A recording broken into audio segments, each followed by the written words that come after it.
पनडुब्बियां मिलना भारत के लिए चिंता की बात है। इन्हीं सवालों का जवाब जाना हमने जेएनयू में अंतर्राष्ट्रीय मामलों की जानकार डॉक्टर अंशु जोशी से। क्वाड को अगर आप देखें तो वो इंडो पैसिफिक रीजन में शांति बनाए रखने के लिए, प्रॉस्पेरिटी स्टेबिलिटी बनाए रखने के लिए, वहां किसी भी एक देश का दबदबा रोकने के लिए बनाया गया एक मल्टी डायमेंशनल अलायंस है। लेकिन जब हम ऑकस की ओर देखते हैं तो वो एक सिक्योरिटी फैक्टर, यही ऑकस और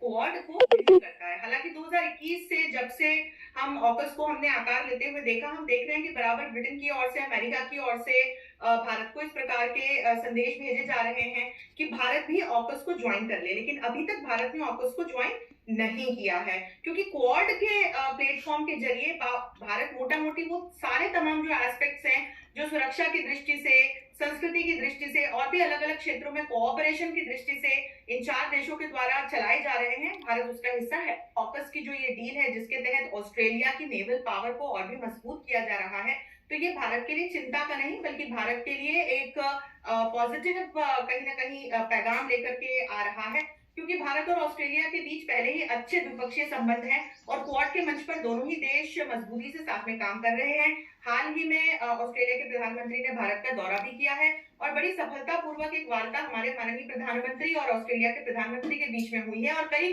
क्षेत्रों में, जिसमें सुरक्षा और सामरिक क्षेत्र भी शामिल है, हमारे समझौते हुए हैं। तो ये देखते हुए भारत के लिए तो मुझे कोई चिंता का सबब दिखाई नहीं पड़ता। चीन के लिए जरूर ये चिंता का सबब है।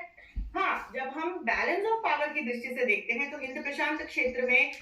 कोई भी एक गुट या कोई भी एक लॉबी यदि हावी होती है या कोई एक देश यदि हावी होता है, तो निश्चित तौर पर यहाँ बैलेंस ऑफ पावर खराब होने का डर है। और भारत के लिए एकमात्र, चाहे यहाँ चीन का दबदबा हो या किसी और गुट का भी यदि दबदबा होता है, तो भारत के लिए चिंता का एकमात्र विषय ये रहता है कि इंडो पैसिफिक रीजन किसी भी प्रकार के दबदबे से मुक्त रहे। और इस दृष्टि से देखें तो एक और यहाँ संभावना मुझे दिखाई पड़ती है। जिस तरह से ऑकस के तीनों ही सदस्य देश भारत को ऑकस का सदस्य बनाना चाहते हैं, भारत के पास अभी तक अपनी स्वयं की एक ही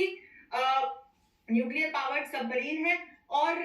यदि आज ऑस्ट्रेलिया को इस प्रकार की न्यूक्लियर पावर्ड सबमरीन देने की बात की जा रही है, तो हो सकता है कि भारत को भी इस प्रकार की पेशकश की जाए और ये भारत की नेवल पावर को बढ़ाने का एक बहुत अच्छा अवसर, एक बहुत अच्छी संभावना हो सकती है।